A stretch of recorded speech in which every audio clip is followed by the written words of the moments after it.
Hey kids, it's your dad. Happy Valentine's Day.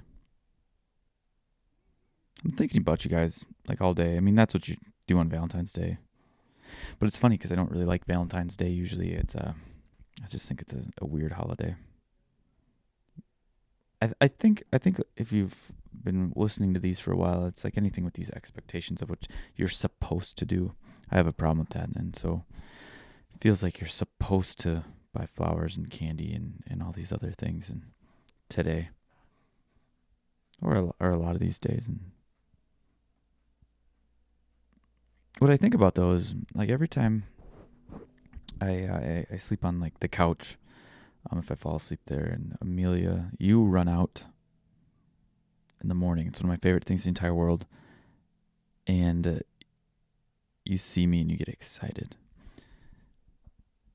Dad, I'm awake. It's light outside. It's not dark anymore. And you jump on me, and sometimes you grab books or give me your stuffed animals and you put them all on top of me. And it's the best way to wake up every morning. And I'm not a morning person, but when you do that, I feel like I become a morning person. And I have become more of a morning person because of that. I look forward to waking up when that happens.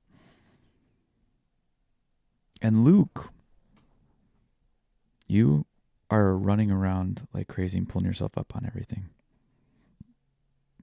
It's crazy that you reach for me now, and I love that too. It's you follow me around, you follow all of us around. Today you tried to pick up Squishy, but you don't know how to pick things up, so he screamed and tried to bite you. And because he tried to bite you and doesn't have any teeth, you just thought it was funny. We need to work on that, buddy. You can't just be grabbing dogs by their ass hair. They don't like that, you know. I've been meditating a lot, and I feel like I want to try and throw in some background music for this, just to see if it changes the vibe of these podcasts at all. And I'm not really sure. But I like speaking directly to you, because that's what these are for originally anyways, you know, and just kind of an update on the week. It's strange. You know, we go to these kids' arenas sometimes. They're like indoor play places, and I think we've been to 4 of them.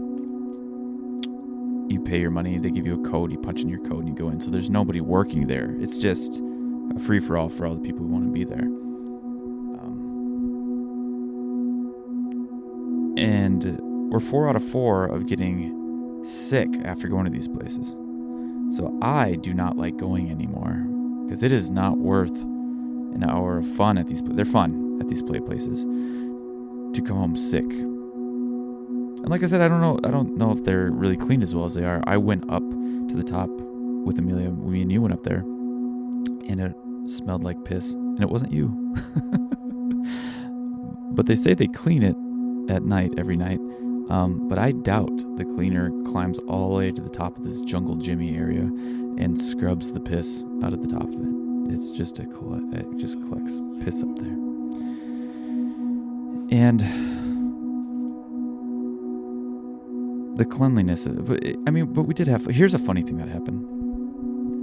You yelled Uncle Boner at the top of your lungs at some guy with glasses because he looked like Tony, your uncle that we call Uncle Boner. This is one of my favorite things. I don't know if I mentioned that last time or not, but it's still fantastic. And Luke, you were crawling up and down everything. It's very fun to watch, but we tend to get ill after that, which is kind of weird because then we went and saw your cousins, you know, a couple days later. You guys weren't sick or anything. And Auntie Sammy asked if Luke, you're still throwing up after drinking bottles, and we were like, no, he hasn't puked in a long time. And then that night, Luke, you puked up your bottle. We're like, what is going on? And then and it wasn't just a little like throw up puke. It was like you puked up like 4 ounces of milk all over me, my chest and my pants. And then there were mac and cheese shells in the milk. It was just a cheesy dairy mess. And I was like, okay, we lied to Sammy. You do still puke. Then that night you puked again. And had a rough night.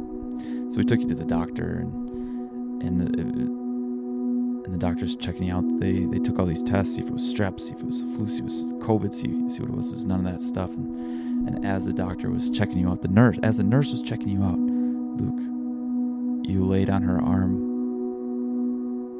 like searching for comfort, and it was pretty beautiful. I mean, you saw the essence of you being a kid doing that. It was pretty cool. But the doctor told us that they think it's norovirus. Very contagious. Very, very contagious. Easy to pass and spread around. And that I've never heard of norovirus before. And so I was like, what is going on here? Like, okay, so he's going to puke a little bit more and feel like crap. I was like, okay. So we got through the rest of the day. I had a little bit of a sore throat. Luke, you were still struggling. A couple days prior, Amelia, you were like, just looked exhausted and tired. You didn't puke or anything. Nothing was going on. You just were like, it just looked exhausted.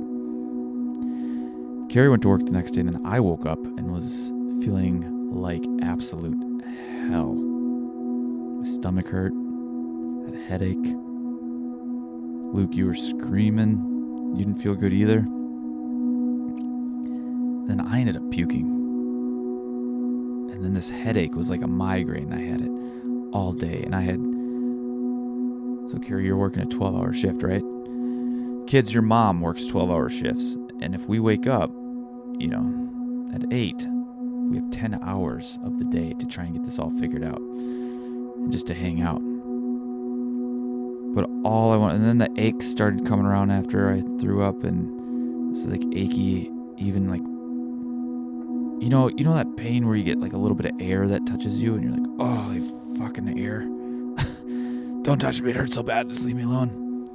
And I had a headache. I couldn't eat anything. Any of these smells made me want to throw up. And Luke, you're screaming because you probably feel exactly like I do. I was trying to calm me down when I'd pick you up. Maybe you had the aches too, but you were kind of rejecting me and pushing me away. And then screaming and screaming and screaming. I had a headache, and I'm like, oh, fuck. And trying to hold you and wiggle back and forth. I just felt awful. Felt like I was on a boat, Made my headache worse, made my stomach worse. So I tried to put you down. Texted Kara, I was like, I am not doing good. I think I got what Luke had. And she's like, just put in Bluey for Amelia.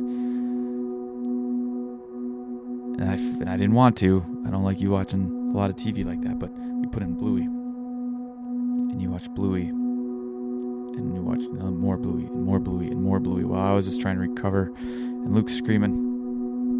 And I'm thinking, fuck, I got 8 hours now left to go. I got 8 more hours left to go. How am I gonna make it 8 hours? Oh my God. And it felt like kind of like Christmas, but the opposite, right? Where you're just like, I can't wait, and it's coming. How do I speed up time? I just want time to speed up so I can and I just wanted time to speed up so Carrie would come home so I could just fucking die. And hours kept rolling by. Luke's still screaming to the point where I just get to this point where I'm like, I can't hold you, and I put you down. I feel guilty for putting you down, and I have this headache, and I'm just laying there, and I don't know what else to do. I tried to let you crawl, put you in a bath. Nothing seemed to help, buddy. And I know, because I think we felt the same way. It's awful. 4 o'clock, I puked again. You weren't eating or drinking anything. I kept trying to give you ice. I couldn't do anything. This is awful. So bad. So bad. Probably the worst I've ever felt in my entire life. Sick-wise, and I've had it all, strep, COVID, and all of it. This norovirus is awful.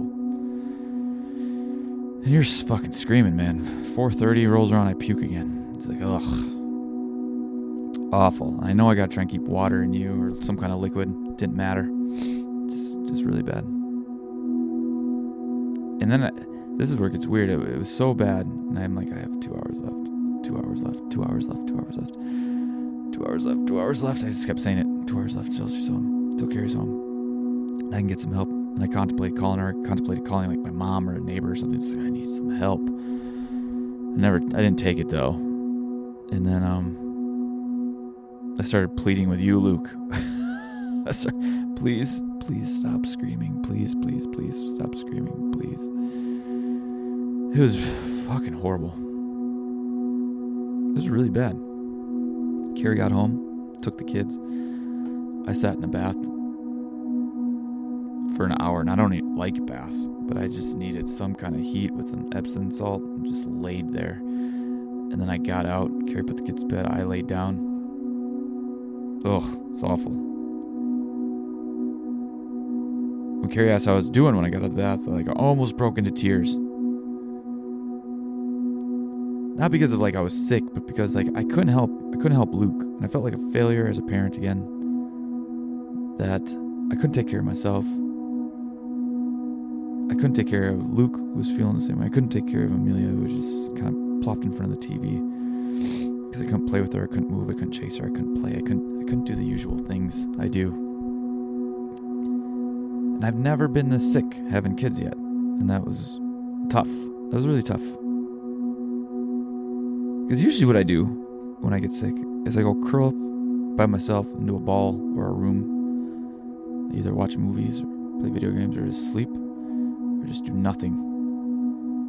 And I go by myself. I like to be alone. When I looked this up, I saw that solitude is reliable for me. I can control all the variables, nothing else is coming in. And especially when you're sick, you don't have a lot of energy. Being alone for me feels fantastic. It's the best. And as I explored this more, I seem to regulate the best when I'm alone. I just need some space. Introvert in me kind of created that. So it makes sense, right? And when you have a kid who's demanding you're there to help the kid. You're there for, they don't have any other way to get the help they need. They don't even know what they need. That's hard. It's so hard. No one really talks about this. It's fucking hard, man. Good news about norovirus though is after 24 hours, you're feeling pretty fucking good. Luke, you start to feel better. I started to feel better. I didn't eat much that next day again, but by the following day, I tested the waters with a little toast. I don't even eat toast. I had cinnamon toast, put some sugar on it, a little cinnamon, like your mom makes you when you're a kid. I had that for the first time 20 years. And I was like, that's good. I'm gonna have some peanut butter toast now. I just fucking toast, man. I forgot all about toast. Who forgets about toast? It was delicious. And it felt good. My body was getting fuel again. So we went out, Carrie and I got Chipotle. I mean, come on. It's if you're gonna swing for the fences, you swing. And it was delicious. Because Chipotle, especially in Burnsville, it's the best Chipotle. Oh, they do a good job. I don't know what their secret is, but it's fantastic. But we got over that, and there's things that I was wrestling with that whole time. It's just I just felt like a failure as a parent, This felt really bad. If we're speaking about this regulation thing that I keep bringing up, and I'm just not even just when I'm sick, but when I get overwhelmed, too much.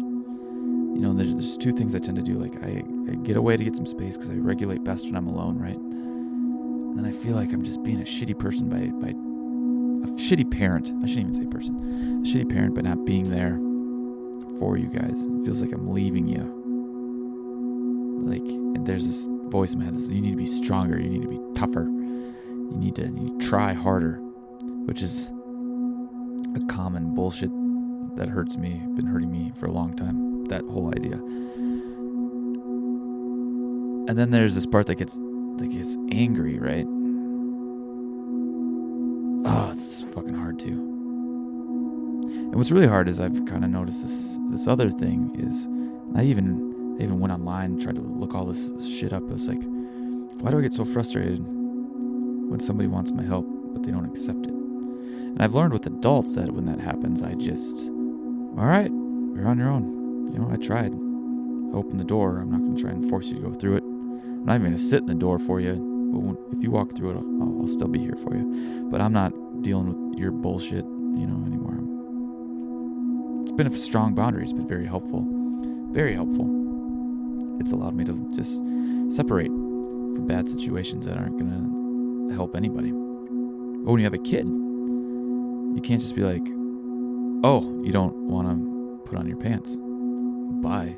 Or you're screaming and to the point where, or here's an example. Luke, buddy, I changed your diaper and you're a rolly. And if you don't want your diaper changed, you will try and roll off that thing. And I can't just leave you there like, hey, the consequences are you're going to figure this out. If you roll off the diaper changing table and base jump off this, we'll see how this feels without a parachute, You can't do that. But it's frustrating as a parent again, or for me as a dad, to not have another way with kids yet. Like, what is the best way? How do you navigate this? What do you do? And I catch myself getting frustrated where I kind of want to run away. And there's part of me's like, just fucking stop moving. There's like, that's in your head too. And you're trying to hold it in because you don't want to yell at your kid. But I'm sure they see your face kind of scrunching around, and that makes you feel stupid too and terrible.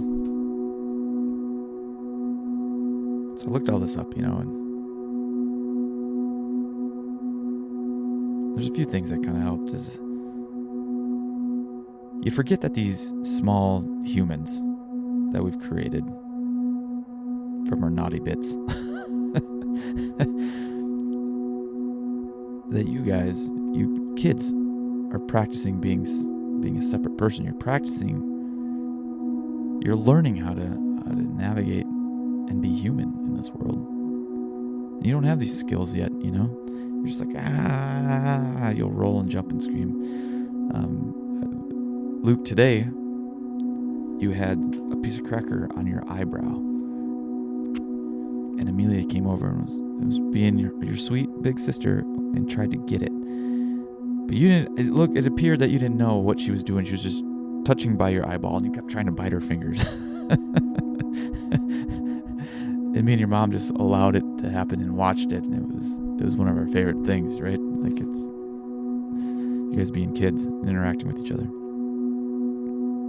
It's awesome. Like, you're just trying to figure out how to be an adult, or you're trying to figure out how to be human, not even an adult.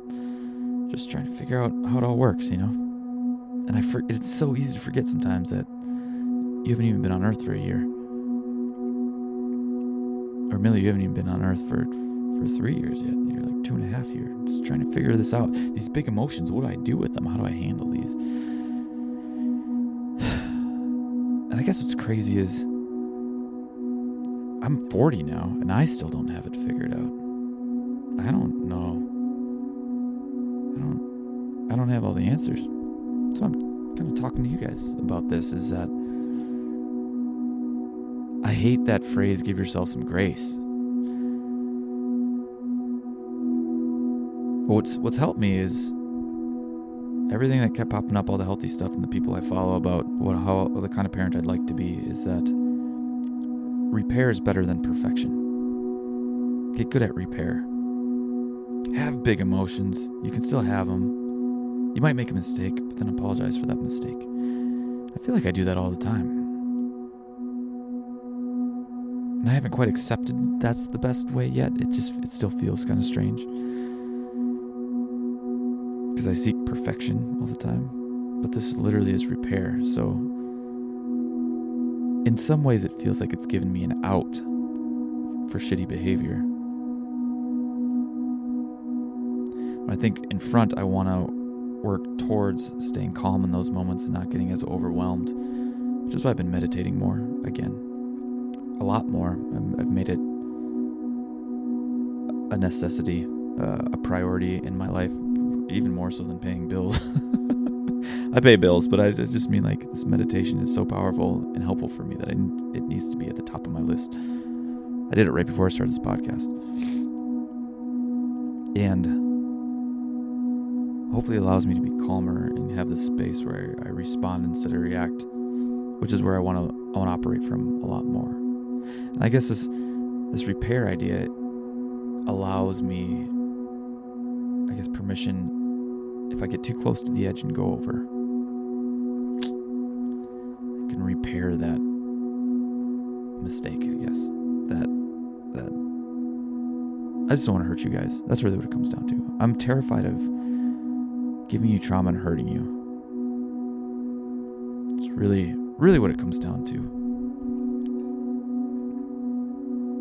Is this getting too deep? Do we need to do a joke here? I heard a funny joke today. Maybe you can use this. What's the difference between an Indian and an African elephant? One is an elephant. Ba-dung chink. I like that one. I thought it was funny.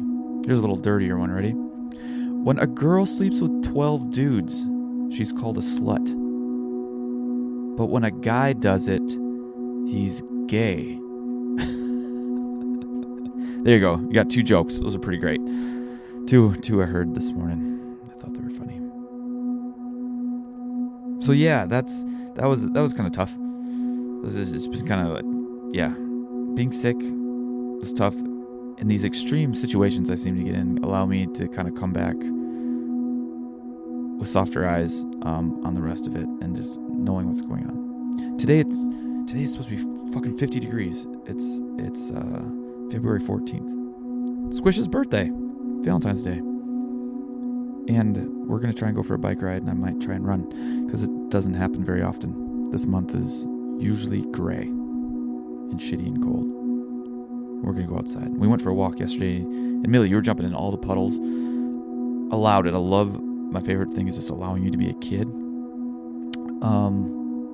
But I'm not going to lie, I get the heebie-jeebies every time you jump in puddles because fuck wet socks. I do not like wet socks.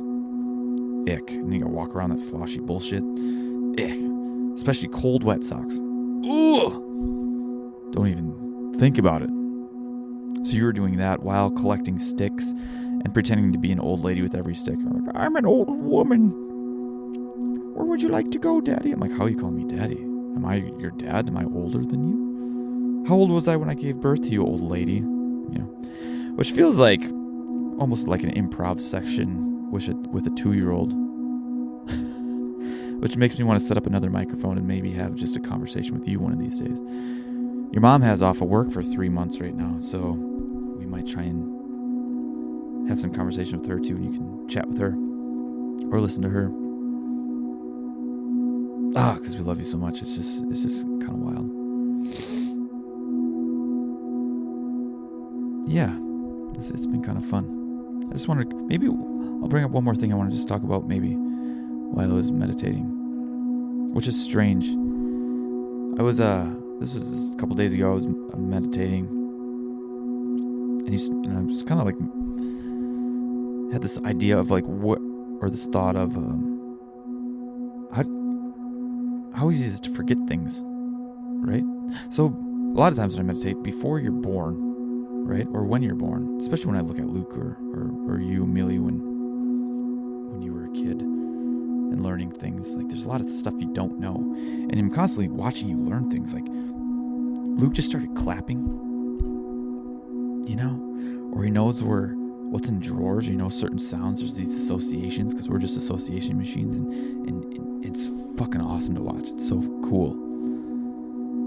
And it's like, okay, so once you have these associations, or once you have these learned behaviors or how things work, then how easy is it to unlearn it or change it, right? I had this guy I interviewed on this podcast once, and he explained, like, if you say a chair to somebody, everyone knows the basic idea of what a chair is. It's like a 90-degree angle of something you sit on, right?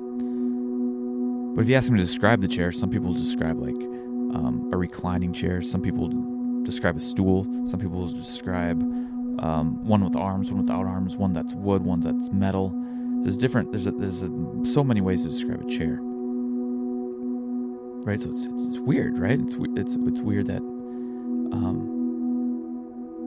we all kind of agree on what a chair is, but when we get into the details of what they're picturing, it can be incredibly different, right? If you sit on a turtle, does that count as a chair? To some people, maybe. I don't really know. But anyway, I was thinking about the voice in our head, right? Is that there when you're a kid? I don't really think so. Mine speaks English, which is weird. Makes me think that voice in your head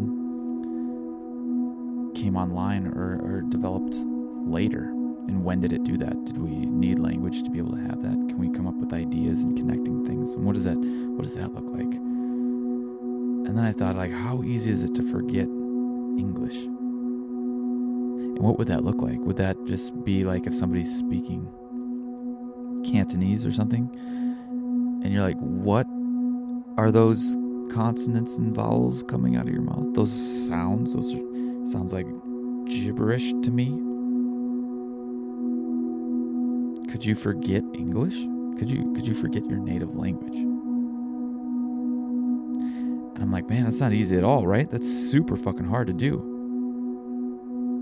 And then it made me think about like all the other things we learned, good or bad, habits. Maybe there's some traumas in there. I don't think you can really forget those either. You process traumas, different associations based on parts of your brain that come online when you think about that, or fire when you think about that. But the language thing is weird, right? Like you can't just forget it.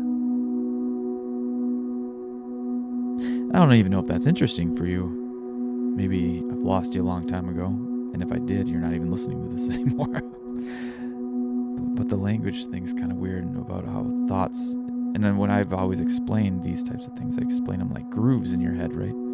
Is language such a deep groove? Because I can say Luke, and Luke, you'll look at me and you'll come over. You know that if I say that, it has to do with you or something interests you about that. I don't know exactly what, but you perk up. You know that sound.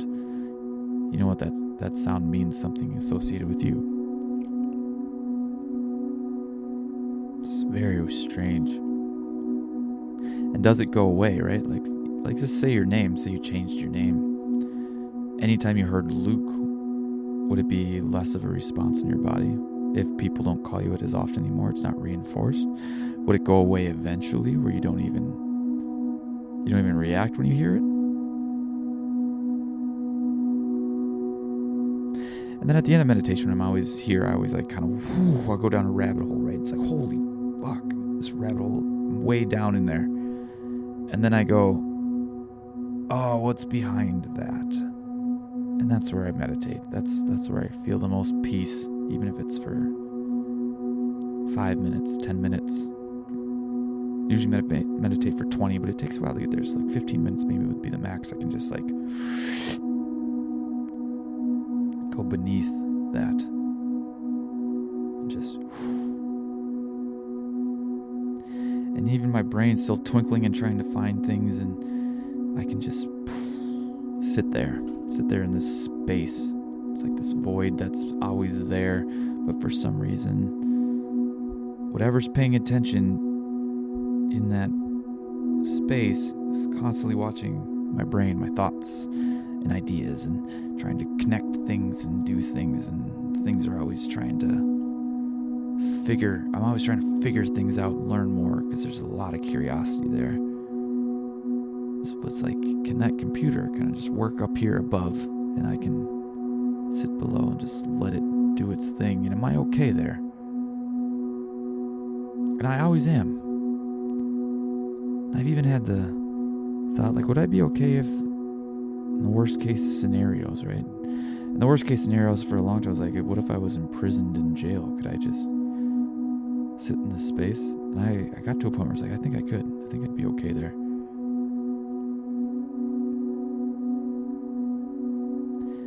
But I can't always get there when I have to do things, right? So when I was sick, Luke screaming, Millie you needing my like attention always, or spilling something, or I mean, you did jump on Ari a couple weeks ago and dislocate her hip. There's like, I gotta pay attention, and it's hard to like dip below that when you're trying to like make sure everything's around you is safe, that you don't jump on the dog again, And it's not your fault. I know you jumped on her, by accident you love her, you put her in the ball pit because you love the ball pit and she loves the ball pit. But it's just things where you're constantly scanning your environment. It makes you have your flight, fight, or freeze response always been. You're always scanning for danger and threats. And that's hard. And when you're 2, and Luke, you're just turned 9 months. When you're that age, it seems like there's a lot of it. And I'm curious, as you get older, does that go away? Where you're not gonna stick a knife in the electrical socket anymore, or will the worries as a parent move on and look at something else? I don't know. So guys, kids, happy Valentine's Day again. I love you. Just want you to know I'm trying my absolute best. And when I sit here on Valentine's Day, I don't know why this is making me emotional a little bit, but it's an absolute honor to be your dad. I think your mom feels the same way. We love you guys. And remember, life is meant to be experienced. Curiosity will get you there.